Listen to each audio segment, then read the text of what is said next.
I discovered my parents had stolen my college fund and given it to my sister on the same day I received my acceptance letter to Harvard. 22 years of birthday money, summer job savings, and promised contributions gone. My sister Madison was buying her dream house while I faced crushing student debt. But what my family did not know was that my grandmother had left me something they could never touch. And when I finally used it, their entire world crumbled in ways they never saw coming. Hey everyone! Before we dive into this wild family revenge story, I want to know, where are you watching from today?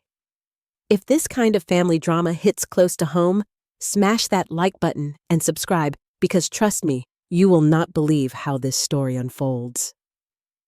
The justice served at the end will leave you speechless, so stick around until the very end. The acceptance email arrived at exactly 3:15 in the afternoon on a Tuesday. Harvard University, full academic scholarship for tuition, but I still needed funds for housing, books, and living expenses. I had been counting on my college fund, the one my parents had been building since I was born. I practically flew down the stairs, clutching my phone with the acceptance email still glowing on the screen. Mom, Dad, I got into Harvard. I burst into the living room where both my parents sat on the couch, looking oddly tense. My mother, Patricia, barely glanced up from her tablet. That is nice, sweetheart.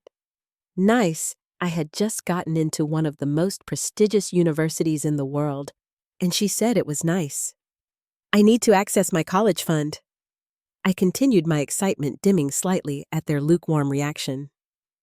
The scholarship covers tuition, but I need about $30,000 for everything else. We have been saving for 18 years, so there should be plenty, right? The silence that followed felt like ice water in my veins. My father, Robert, cleared his throat and would not meet my eyes. Actually, Stephanie, we need to talk about that. What do you mean? My voice came out smaller than I intended. Well, my mother began setting down her tablet with deliberate care. Your sister needed help with her house down payment. The market was so competitive, and she would have lost her dream home if we had not acted quickly. The words hit me like a physical blow. You gave her my college fund. It was not just your fund, my father said defensively. We contributed to it too, and Madison needed it more urgently. You can always get student loans. Student loans? For Harvard?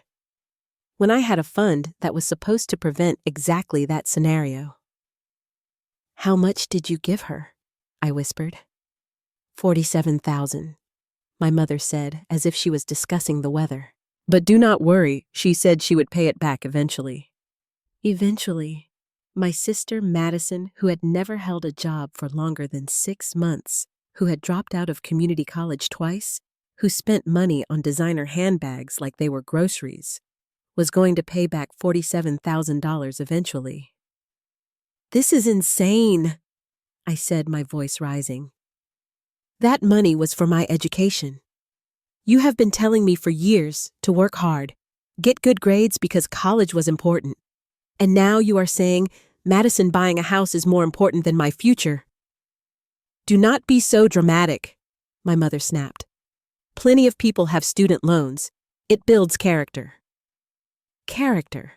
I had worked 2 jobs throughout high school, maintained a 4.0 grade point average, volunteered at the animal shelter every weekend, and tutored younger kids for free. How much more character did I need to build? Besides, my father added, Madison is starting a family soon. She needs stability. She is starting a family. This was news to me. When did that happen? She and Tyler are trying, my mother said, with a soft smile that she had never given me. She will need a proper home for the babies. Tyler, Madison's on and off boyfriend of 3 years who worked part-time at a video game store and spent most of his free time smoking marijuana in his parents' basement. These were the people my parents thought deserved my college fund. I cannot believe this, I said, backing toward the stairs. You essentially stole from me to fund Madison's fantasy life. Nobody stole anything. My father's voice hardened. We are your parents. That money was ours to allocate as we saw fit. Madison is family, and family helps family. What am I then? The question came out broken barely above a whisper. Neither of them answered. I spent the rest of the day in my room alternating between crying and researching student loan options. Harvard was expensive, even with the tuition covered. Housing alone was $15,000 per year. Books, food, lab fees, it all added up to a crushing amount of debt. Around dinner time, Madison came over with Tyler in tow. I could hear them downstairs laughing and celebrating. Apparently, they had closed on the house that afternoon. My college fund had made someone's dreams come true, just not mine. I crept to the top of the stairs and listened to their conversation. The house is absolutely perfect, Madison gushed. 4 bedrooms, 3 bathrooms, and that gorgeous kitchen with the marble countertops. Tyler and I can finally start our life together properly. We are so proud of you, my mother said warmly. You have grown into such a responsible young woman. Responsible? Madison, who had crashed 2 cars, been fired from multiple jobs for showing up late or not at all, and had never saved a penny in her life, was responsible. Meanwhile, I was dramatic for wanting to use my own college fund for college. And the timing worked out perfectly, my father added. We were able to help when you really needed it. I know Stephanie is probably upset, Madison said, and I held my breath. Maybe she would show some remorse, some acknowledgement of what this meant for me. But honestly, she is so smart she will figure something out. She always does. Besides, education is an investment in yourself. If she really wants it, she will find a way to make it work. I needed this house now, not in 4 years, when I might be pregnant and unable to work. Unable to work, as if pregnancy was a terminal illness that would permanently disable her. Plus, Tyler's voice drifted up. She could always go to community college first, then transfer. Lots of people do that. Community college. They wanted me to give up Harvard for community college so Madison could have granite countertops. That is actually not a bad idea, my mother mused. Much more practical. She could live at home, save money. Live at home, with the people who had just stolen my future and handed it to my irresponsible sister, like a birthday present. That night, I called my grandmother Eleanor, my father's mother. She was the only person in my family who had ever truly understood me. Grandma Eleanor had been a professor herself, the first woman in her family to attend college. She had always encouraged my academic pursuits when my parents seemed more interested in Madison's social life. Grandma, I said when she picked up, I got into Harvard. Stephanie, oh, my brilliant granddaughter, I am so proud of you, Harvard. Your grandfather would have been over the moon. My grandfather had passed away 2 years earlier, but he had always believed in education above everything else. He would have been horrified by what my parents had done. There is just one problem, I said, and told her the whole story. The silence on the other end of the line stretched so long I thought she had hung up. They did what? Her voice was deadly quiet. Gave it to Madison for a house, I repeated. Those idiots, she said, and I had never heard my proper, dignified grandmother use such language. How dare they? How dare they steal your future for that spoiled girl's whims? It felt good to have someone validate my feelings instead of telling me I was being dramatic. I do not know what to do, I admitted. The loans will be massive. You listen to me, Grandma Eleanor said firmly. You are going to Harvard. Do not you worry about the money for 1 second. I will handle this. Grandma, you do not have to. I absolutely do have to. What your parents did is unconscionable. You focus on your studies and leave the rest to me. 3 weeks later, I received a call that changed everything. I was in my room trying to calculate exactly how much debt I would graduate with when my phone rang with an unfamiliar number. "Is this Stephanie Williams?" The voice was crisp, professional. "Yes, this is she. This is Margaret Foster from Foster Blackwood and Associates. I am the executor of your grandmother Eleanor Williams' estate. I need to meet with you regarding your inheritance." My heart stopped. "My inheritance? But Grandma is not. She is fine. I just talked to her last week." "Miss Williams, I am very sorry to inform you that your grandmother passed away yesterday evening. She had a massive stroke and died peacefully in her sleep." The room spun around me. Grandma Eleanor dead. It could not be possible. She had been fine when we talked. She had promised to help me with Harvard.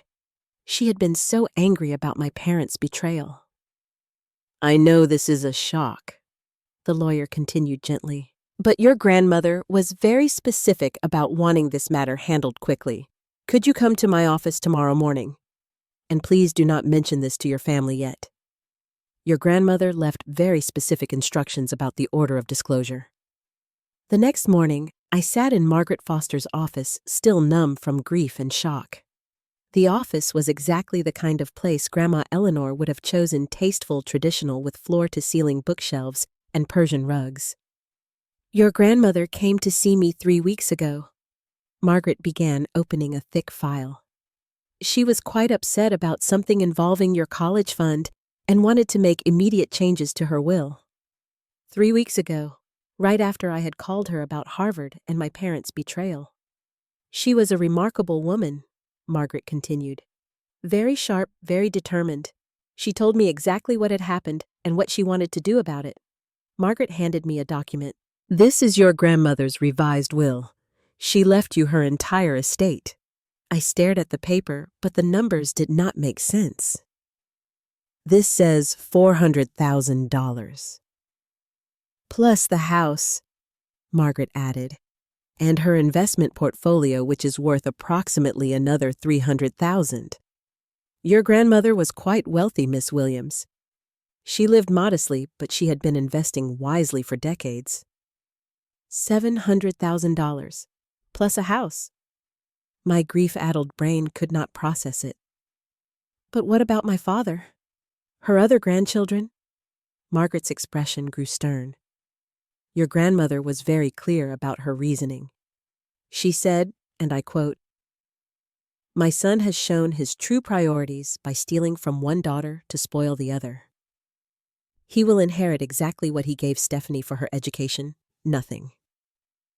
Madison will receive the same consideration she showed for Stephanie's future, none whatsoever." She flipped through the file and pulled out another document. "However, there is more. Your grandmother also left you this." It was a thick folder labeled Evidence. Inside were bank statements, copies of transactions, legal documents, and what appeared to be a full financial investigation.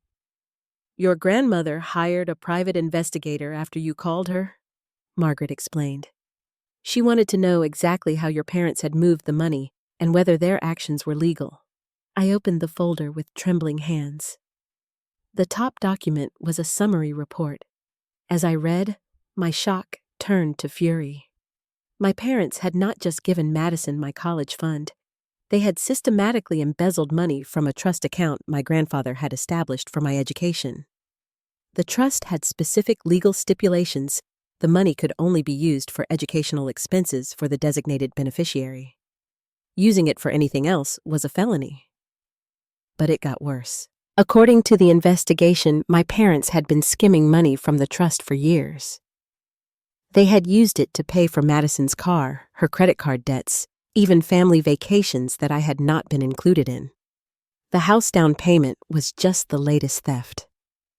"Your grandfather set up that trust when you were born," Margaret explained. "Your parents were trustees, which meant they were legally obligated to use the money only for your education. What they did was not just morally wrong, it was criminal." The investigation had uncovered a pattern of favoritism and financial manipulation going back years. My parents had created a separate savings account they called my college fund, while systematically looting the real trust fund. They had been lying to me my entire life. "What can I do about this?" I asked, my voice barely steady. Margaret smiled, and it was not entirely pleasant. "Your grandmother anticipated that question. She retained our firm to represent you in recovering the stolen funds. We have already prepared all the necessary legal documents." She handed me another folder. "We can file criminal charges against your parents for embezzlement and breach of fiduciary duty. We can also place liens on any property purchased with the stolen money, including your sister's house." My sister's dream house bought with my stolen education fund could be seized to pay restitution. "Your grandmother also left you this letter," Margaret said, handing me an envelope with my name written in Grandma Eleanor's familiar handwriting. I opened it with shaking hands. "My dearest Stephanie," it began. "If you are reading this, it means I am gone, and I pray I have given you the tools you need to right this terrible wrong. Your parents' betrayal broke my heart, not just for what they stole from you, but for what they revealed about their character. You are the brightest light in our family, and you deserve every opportunity to shine. Do not let them dim your brilliance with their jealousy and favoritism. Your grandfather and I worked our entire lives to ensure our grandchildren would have opportunities we never had. We never intended for that legacy to be stolen by our own children to fund their poor parenting choices. Use what I have left you wisely. Get your education, build your life, and do not let anyone, family, or otherwise make you feel guilty for claiming what is rightfully yours. Sometimes, justice requires us to be stronger than we want to be. Your grandfather used to say that the best revenge is success. Prove him right. With all my love and belief in your future, Grandmother Eleanor." I sat in that lawyer's office and cried for my grandmother, for the betrayal, for the relief of finally having someone fight for me. When I was done crying, I looked up at Margaret Foster and said the words that would change my family forever. "File everything. I want them prosecuted to the full extent of the law." The next 6 weeks were a whirlwind of legal preparation. Margaret Foster proved to be exactly the kind of attorney my grandmother would choose, thorough, relentless, and completely unimpressed by sob stories or family drama. We started by documenting everything. The private investigator's report was just the beginning. Margaret's team subpoenaed bank records, traced every fraudulent transaction, and built a case that was absolutely airtight. My parents had left a paper trail that led straight to felony charges. Meanwhile, I said nothing to my family about Grandma Eleanor's death or my inheritance. The funeral arrangements were handled privately according to her wishes.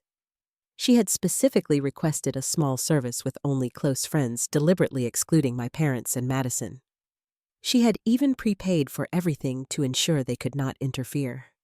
During this time, my parents continued treating me like I was being unreasonable about the college fund situation. My father actually had the audacity to suggest I should be grateful for the character-building experience of paying my own way through college. Madison was busy posting photos of her new house on social media, showing off the marble countertops and walk-in closets that my stolen money had purchased. Each post felt like a knife twist, but I reminded myself that justice was coming. The breakthrough came when Margaret's team discovered something even my grandmother's investigator had missed. My parents had not just stolen from my trust fund, they had also taken out a second mortgage on the family home and used Madison's college fund as collateral for questionable investments. Madison's fund was gone too, but unlike me, she had never planned to use it for actual education. More importantly, the second mortgage was about to come due, and my parents did not have the money to pay it.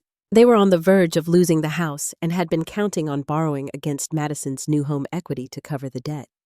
It was a house of cards built on stolen money, and it was about to collapse. This discovery led to another revelation. Tyler Madison's boyfriend was not just a random deadbeat. His family owned a small investment firm that had been managing my parents' questionable investments. The whole thing was an interconnected web of financial impropriety that went much deeper than simple favoritism. Margaret brought in a forensic accountant who unraveled the entire scheme. My parents had been essentially running a pyramid scheme within the family, using my education fund to prop up increasingly risky investments, hoping to eventually pay back what they had stolen before I needed the money for college. It had almost worked. If I had not gotten into Harvard, if I had chosen a less expensive school, if I had decided to take a gap year, they might have been able to cover their tracks. But my success had forced their hand, and rather than come clean, they had decided to sacrifice my future to protect their own. The evidence was damning, but I needed more than just financial records to ensure justice. I needed witnesses, people who could testify about the pattern of favoritism and the deliberate nature of the theft. That was when I remembered Mrs. Peterson, my high school guidance counselor. She had been puzzled when my parents kept giving her conflicting information about my college fund. Sometimes they said it was substantial, other times they acted like money was tight. She had even offered to help me apply for additional scholarships because something about their story did not add up. Mrs. Peterson was eager to help. She had suspected something was wrong and had actually kept notes about the inconsistencies in my parents' statements. Her testimony would establish that my parents knew exactly what they were doing and had been planning the deception for months. I also reached out to my cousin Jessica, my Aunt Linda's daughter. Jessica had always been jealous of Madison's special treatment, but had never said anything because she did not want to cause family drama. When I explained what was happening, she opened up about years of witnessing the obvious favoritism. "Your parents always acted like Madison could do no wrong," Jessica told me over coffee. "Even when we were kids, she would break something or cause trouble, and somehow you would get blamed for not watching her closely enough. I always thought it was weird how they treated you like the responsible one, but rewarded her for being irresponsible." Jessica agreed to testify about the pattern of favoritism and how my parents had always treated Madison as the golden child while expecting me to be mature and self-sufficient. But the most valuable ally came from an unexpected source. Sarah Martinez was Madison's best friend from high school, and she had witnessed something that would prove crucial to the case. Sarah reached out to me after seeing Madison's social media posts about the new house. She was troubled by something Madison had said when they met for lunch shortly after the house purchase. "Madison was bragging about how she had manipulated your parents into giving her the money," Sarah told me during our phone conversation. "She said she made up the story about trying to start a family because she knew that would get them to prioritize her needs over yours. She actually laughed about how easy it was to play on their emotions. Madison had confessed to deliberately manipulating our parents into stealing from me." Sarah had been so disturbed by the conversation that she had actually recorded part of it on her phone, thinking she might need it later if the situation escalated. The recording was devastating. In it, Madison clearly stated that she had never intended to pay back the money, that she thought I was too much of a goody-goody to fight back, and that our parents were suckers for playing favorites. She even joked about how she planned to ask for more money once she got pregnant for real this time. Margaret was thrilled with the recording. "This establishes premeditation and fraud," she explained.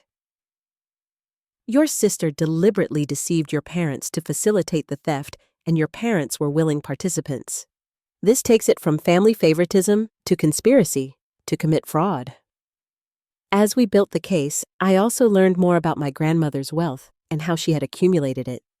She had been far more successful than any of us knew. After my grandfather's death, she had sold his business for a substantial sum and had been quietly investing the proceeds. She had lived modestly, not because she had to, but because she was saving everything for her grandchildren's futures.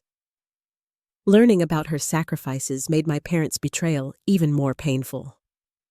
Grandma Eleanor had worked well into her 70s, living in the same small house for decades, driving the same car for 15 years, all so she could leave us something substantial. And my parents had thrown that legacy away for granite countertops and a failed investment scheme. The final piece of the puzzle came when Margaret's team discovered that my parents had tried to take out a life insurance policy on Grandma Eleanor 6 months earlier. The application had been denied because they could not prove insurable interest. But the attempt showed they had been planning to benefit from her death even before the college fund crisis. Your parents were desperately trying to solve their financial problems, Margaret explained. They were hoping your grandmother would die before their house of cards collapsed. When that did not happen fast enough, they made the desperate decision to steal from your trust fund. By the end of 6 weeks, we had built a case that could send both my parents to prison and result in complete restitution of the stolen funds. We had financial records, witness testimony, recorded confessions, and evidence of a broader pattern of fraud and manipulation. But Margaret had one more surprise for me. Your grandmother left instructions for one final element, she said, pulling out a sealed envelope. She wanted you to have this information before we proceeded with filing charges. Inside the envelope was a list of all the ways my parents had undermined my opportunities over the years, scholarship applications they had forgotten, to submit recommendation letters they had never requested, even college visits they had scheduled during times they knew I could not attend. The pattern of sabotage went back years. My parents had been systematically limiting my opportunities to ensure I would not outshine Madison's mediocre achievements. They had not just stolen my money, they had stolen years of potential success. Reading that list, I realized that this was never just about money. It was about control, about keeping me small, so Madison could feel big. And now, finally, I had the power to fight back. Are you ready to proceed? Margaret asked. I thought about my grandmother's letter about justice and success being the best revenge. I thought about every time my parents had made me feel guilty for achieving while Madison was praised for trying. I thought about the future they had stolen from me and the lies they had built their favoritism on. File everything, I said. It is time they faced the consequences of their choices. The charges were filed on a cold Thursday morning in November. Margaret had coordinated everything perfectly simultaneous service of papers, asset freezes, and media notifications that would ensure my parents could not hide or spin the story. I was finally ready to watch justice unfold. Then Jessica called me at 7 a.m, crying hysterically. Stephanie, I am so sorry, she sobbed into the phone. I messed up everything. I am so sorry. My stomach dropped. What happened? I told my mom about the case and she called your dad last night. She warned them about everything, the charges, the evidence, the recordings. I did not know she was going to do that. I thought she would be on our side. My Aunt Linda. Of course, she had always been jealous of my father's success and would do anything to protect the family's reputation, even if it meant enabling theft and fraud. She probably saw this as an opportunity to position herself as the family peacemaker while sabotaging my chances at justice. How much does she know? I asked, trying to keep my voice steady while my world crumbled around me. Everything, Jessica whispered. I showed her the evidence files, told her about Sarah's recording, explained the whole legal strategy. She said she needed to understand the situation to support us, but then she called Uncle Robert immediately and gave him a complete briefing. 24 hours. That was how long my parents had to prepare for the charges, to hide assets, to coordinate their defense, to contact Madison and Tyler and get their story straight. All because I had trusted the wrong person. By the time Margaret tried to serve the papers, my parents had lawyered up with a prestigious firm that specialized in white-collar criminal defense. They had also filed emergency motions claiming the charges were vindictive and motivated by grief over Grandma Eleanor's death. They painted me as an unstable young woman, lashing out at my loving family during a difficult time. Worse, they had somehow gotten to Sarah. When Margaret tried to contact her about the recorded confession, Sarah suddenly claimed she had been drunk during the conversation and had misunderstood what Madison was saying. She refused to cooperate and threatened to file harassment charges if we continued pursuing her testimony. Madison had gotten to her somehow, probably through Tyler's family connections or simply by threatening their friendship. Either way, our most damning evidence was now worthless. "This is a disaster," I told Margaret during our emergency meeting. "They know everything we plan to do." "It is a setback," Margaret admitted, "but not necessarily fatal. We still have the financial evidence, and that speaks for itself. However, their advance warning does complicate things significantly." Their lawyer, Hamilton Cross, was everything I had feared: expensive, connected, and absolutely ruthless. Within days, he had filed motions challenging every piece of evidence we had gathered. He claimed the private investigation was conducted illegally, that the financial records were misinterpreted, and that the whole case was a vindictive attack on grieving parents by their unstable daughter. But the worst blow came when I discovered that my parents had convinced Mrs. Peterson to change her testimony. During her deposition, she suddenly claimed she had been confused about the timeline and that my parents had always been consistent in their statements about my college fund. Someone had gotten to her too, probably through the school district where my father had connections on the school board. The case was falling apart, and I felt more betrayed than ever. It was not just my parents who had stolen from me. It was an entire network of people who were willing to cover up their crimes to protect the status quo. "I do not understand," I told Margaret after another witness recanted their testimony. "These people saw what happened. They know my parents are lying. Why are they protecting them?" "Because challenging your parents means challenging themselves," Margaret explained grimly. "Mrs. Peterson failed to report her suspicions when she had them. Your aunt enabled the favoritism for years without speaking up. Sarah watched your sister manipulate people without intervening. If your parents are found guilty, everyone who enabled them becomes complicit." The preliminary hearing was a nightmare. Hamilton Cross painted my parents as devoted family members who had made difficult financial decisions during challenging times. He characterized Madison's house purchase as a family investment that would eventually benefit everyone, including me. He portrayed me as an entitled young woman who could not accept that families sometimes have to make sacrifices for each other. He even brought up my academic achievements, suggesting they proved I was perfectly capable of succeeding without my parents' financial support. "Miss Williams has received a full scholarship to Harvard University," he argued. "She has every opportunity to build a successful future. Meanwhile, her sister faces the challenges of starting a family and building stability. The parents made a reasonable decision to help the child who needed assistance most urgently." The judge seemed sympathetic to their argument. Worse, the prosecutor assigned to the case was clearly overwhelmed and unprepared to challenge Cross's narrative effectively. This was just another case on his massive caseload, while Cross was being paid handsomely to make this his top priority. When we left the courthouse that day, I felt defeated in a way I had never experienced before. My parents were not just going to get away with stealing from me, they were going to be praised for it. The system I had trusted to deliver justice had instead rewarded their lies and manipulation. "Maybe I should just drop the whole thing," I told Margaret that evening. "Go to Harvard, take out the loans, and try to move on with my life." "That is certainly an option," Margaret replied carefully. "But I want you to know that your grandmother anticipated this possibility. She left additional instructions in case the initial strategy failed." I looked up sharply. "What kind of instructions?" Margaret pulled out another sealed envelope. "She said to give you this only if your family proved more corrupt and connected than she had anticipated. She called it the nuclear option."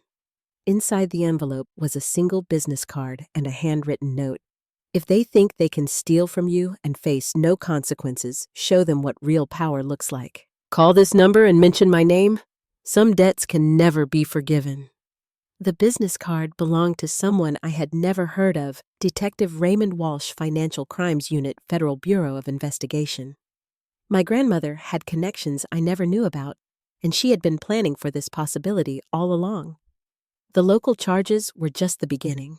The real battle was about to start at the federal level, where Hamilton Cross's influence meant nothing, and my parents' lies would finally catch up with them. Detective Raymond Walsh looked exactly like someone my grandmother would trust, professional, thorough, and completely unimpressed by wealthy families trying to avoid consequences. When I called the number from Grandma Eleanor's envelope, he agreed to meet with me immediately.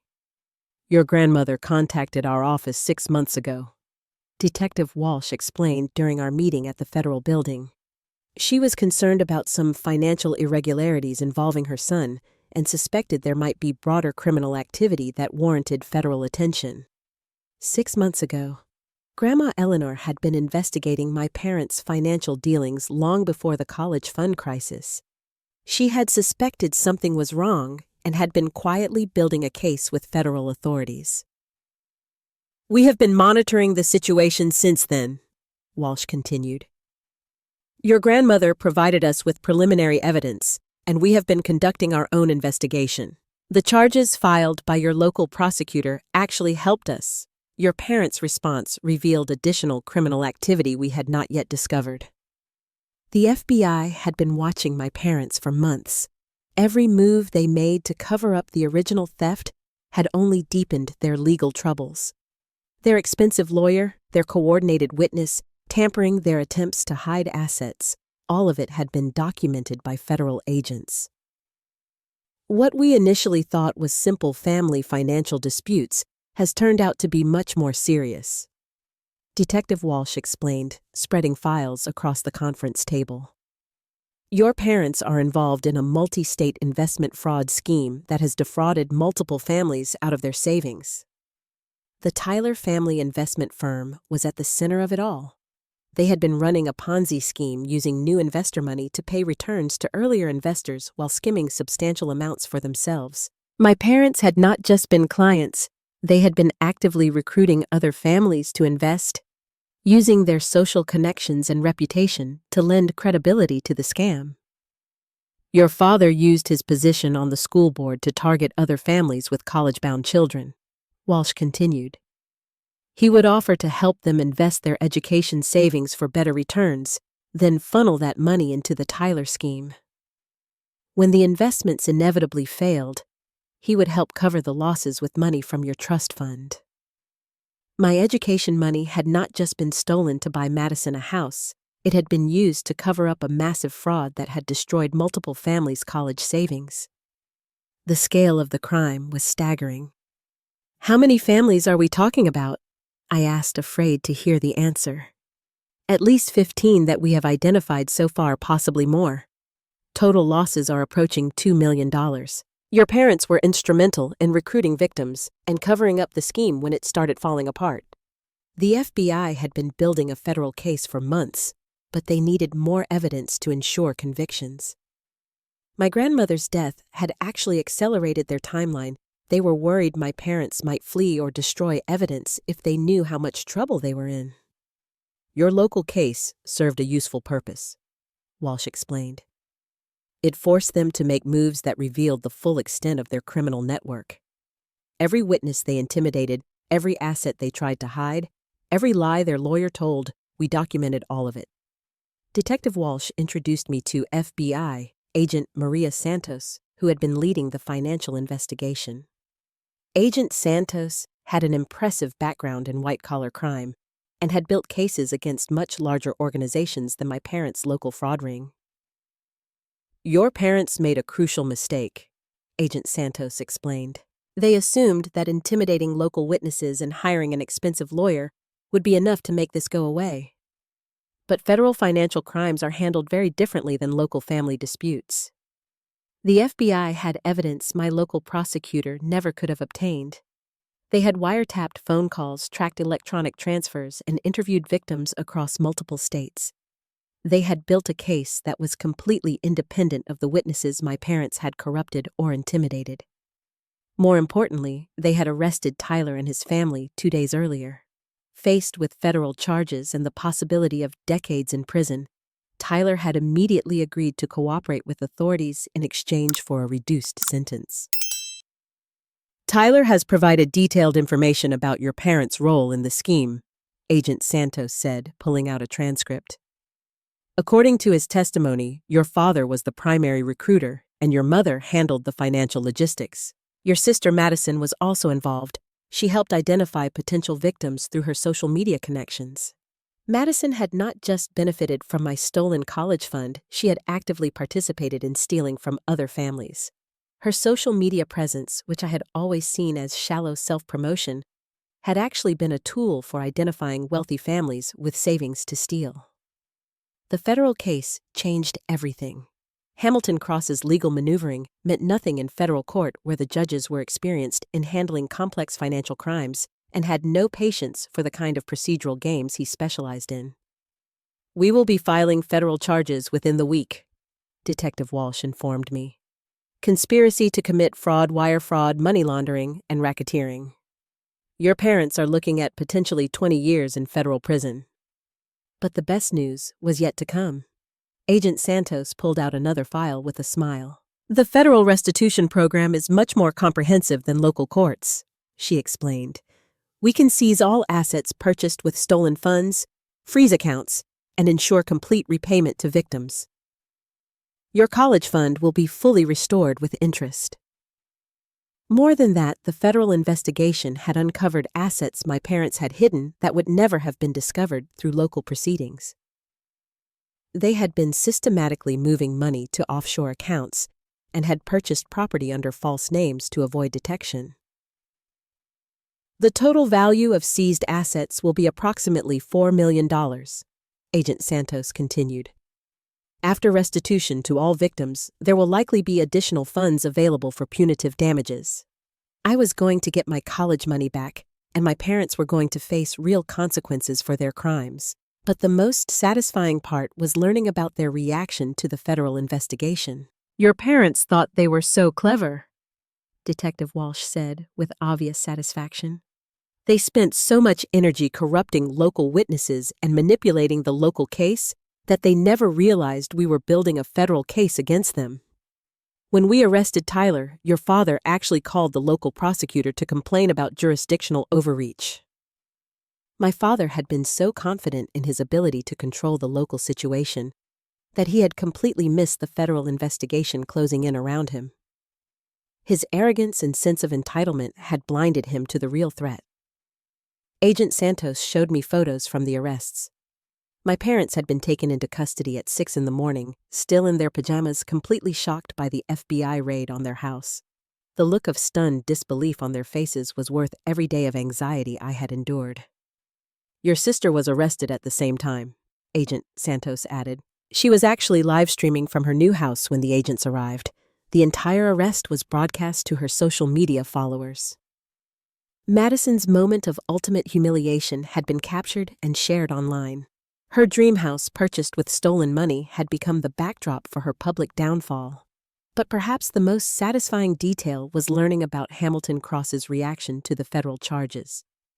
The expensive lawyer who had been so confident about destroying my local case had immediately withdrawn from representing my parents when he learned about the federal investigation. White-collar defense attorneys do not like taking cases they cannot win, Detective Walsh explained.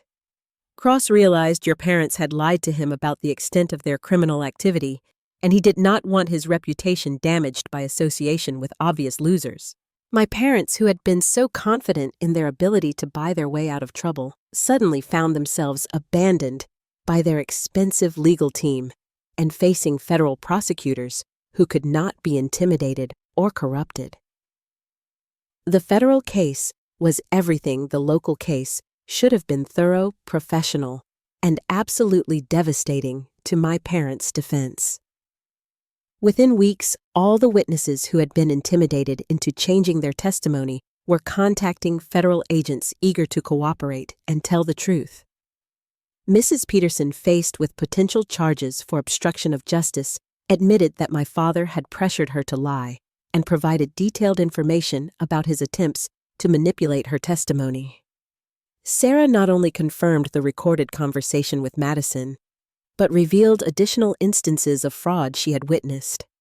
Even Jessica, who had inadvertently betrayed my case by informing Aunt Linda, became a valuable federal witness. Her testimony about the family dynamics and pattern of favoritism helped establish the motive for my parents' crimes. "Your grandmother would be very proud," Detective Walsh told me as we reviewed the final federal indictment. "She set all of this in motion because she believed you deserved justice. Thanks to her planning and your courage in pursuing the case, multiple families are going to get their money back, and your parents will face appropriate consequences for their crimes." The federal charges were filed on a Friday morning, and by Friday afternoon, the story was national news.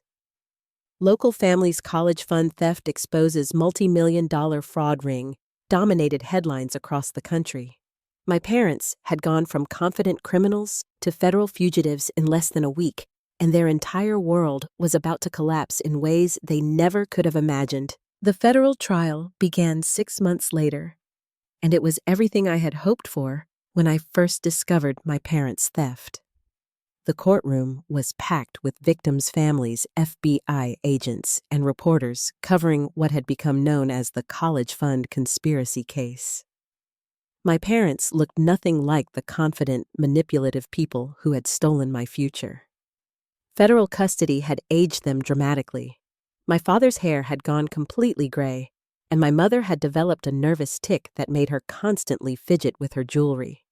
They sat at the defendant's table looking small, defeated, and utterly unprepared for the consequences of their actions. Madison fared even worse. The stress of the investigation had destroyed her relationship with Tyler, who had testified against her in exchange for a reduced sentence. She had been forced to move back in with relatives after losing the house, and her social media presence had transformed from vapid lifestyle content to desperate attempts at sympathy and crowdfunding for legal fees. The prosecution's case was devastating and methodical. Agent Santos walked the jury through years of financial records showing exactly how my parents had systematically stolen from multiple families while maintaining the facade of being upstanding community members. The victims' impact statements were particularly powerful. Family after family took the stand to describe how my parents' fraud had destroyed their children's educational opportunities. Some families had been forced to sell their homes, others had declared bankruptcy, and several students had been forced to abandon their college dreams entirely. When my turn came to testify, I looked directly at my parents and told the truth about what their favoritism and theft had cost me, not just financially, but emotionally and psychologically. "They did not just steal my college fund," I told the jury. "They stole my trust in family, my belief that hard work would be rewarded, and my faith that people who claim to love you will actually protect your interests. They taught me that blood relationships mean nothing if you are not the favored child, and that parents will sacrifice one daughter's future to enable another daughter's irresponsibility." My parents never looked at me during my testimony. They stared at the table occasionally, whispering to their court-appointed attorney, but they could not face the consequences of what they had done to their own daughter. The defense's case was pathetic. Their court-appointed lawyer argued that my parents had been manipulated by the Tyler family and had not understood the criminal nature of their actions. He portrayed them as naive victims who had been taken advantage of by more sophisticated criminals. The jury did not buy it for a second. The evidence showed that my parents had actively recruited victims, helped launder money, and worked to cover up the scheme when it started unraveling. They were not naive victims, they were willing participants who had profited substantially from the fraud. The guilty verdicts came back after only 4 hours of deliberation. Guilty on all counts: conspiracy to commit fraud, wire fraud, money laundering, and racketeering. My father was sentenced to 18 years in federal prison. My mother received 15 years, and Madison got 8 years for her role in recruiting victims through social media. But the real justice came during the restitution phase. The federal government had seized everything: the family house, cars, jewelry, investments, even my sister's furniture. Every asset purchased with stolen money was liquidated to pay back the victims. The total restitution exceeded $5 million once all hidden assets were discovered and sold. Not only did I get my complete college fund back with interest, but I received an additional settlement that would cover graduate school living expenses and provide a substantial start to my adult life. More satisfying than the money was watching my parents' carefully constructed world completely collapse. My father lost his position on the school board and his job at the accounting firm. My mother's social club memberships were revoked, and their country club banned them for life. The community that had once respected them now saw them as criminals who had stolen from their neighbors' children. Aunt Linda, who had enabled their crimes by warning them about the initial investigation, became a social pariah when her role in the cover-up became public. Jessica cut off all contact with her mother and moved across the country to escape the family scandal. But the most meaningful outcome was discovering my real family among the people who had supported me throughout the ordeal. Margaret Foster became more than my attorney.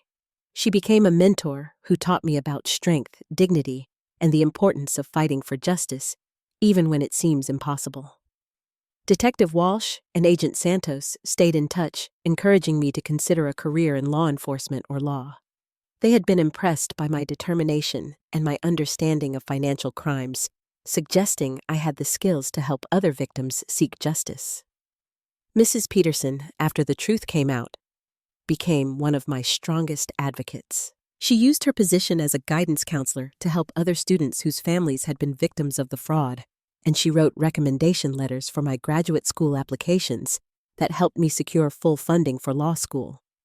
Even Sarah eventually reached out to apologize for initially lying about the recorded confession.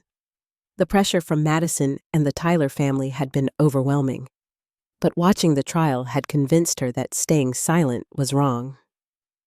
She became an advocate for victims' rights and helped other witnesses find the courage to tell the truth in similar cases. Harvard was everything I had dreamed it would be, and more. Without the stress of crushing debt, I was able to focus completely on my studies and take advantage of every opportunity the university offered. I graduated summa cum laude with a degree in economics and a minor in criminology, then went on to law school with full funding and a clear mission helping families recover from financial fraud. Today, 5 years after that devastating phone call about my stolen college fund, I run a nonprofit legal clinic that specializes in family financial crimes. We have helped hundreds of families recover stolen assets and prosecute relatives who betrayed their trust. My parents will be eligible for parole in 12 years, assuming good behavior. Madison could be released in 5 years. I have no plans to maintain any relationship with them when they are released. They made their choices, prioritized their favorites, and must live with the consequences. But I learned something important through this experience. Real family is not about blood relations or shared genetics. Real family is about people who support your dreams, protect your interests, and stand by you when everything falls apart. Margaret Foster, Detective Walsh, Agent Santos, Mrs. Peterson, and even Jessica. These people became my chosen family. They proved that love and loyalty are earned through actions not inherited through birth. My grandmother, Eleanor, was right about one thing. The best revenge truly is success. I succeeded despite my parents' sabotage, not because of their support. I built a life worth living while they destroyed everything they claimed to value. Every time I help another family recover from financial fraud, every time I see parents prosecuted for stealing from their own children, every time justice is served in cases like mine, I think about Grandma Eleanor's final letter and her belief in my future. She knew that justice requires us to be stronger than we want to be, and she gave me the tools to fight back when fighting seemed impossible. Her legacy lives on through the work I do and the families I help, proving that sometimes the greatest gift you can give someone is the power to seek justice for themselves. So here is my question for all of you watching this story. Have you ever experienced family betrayal, where blood relatives chose favorites over fairness? Have you seen karma catch up with people who thought their family connections would protect them from consequences? I want to hear your stories in the comments below.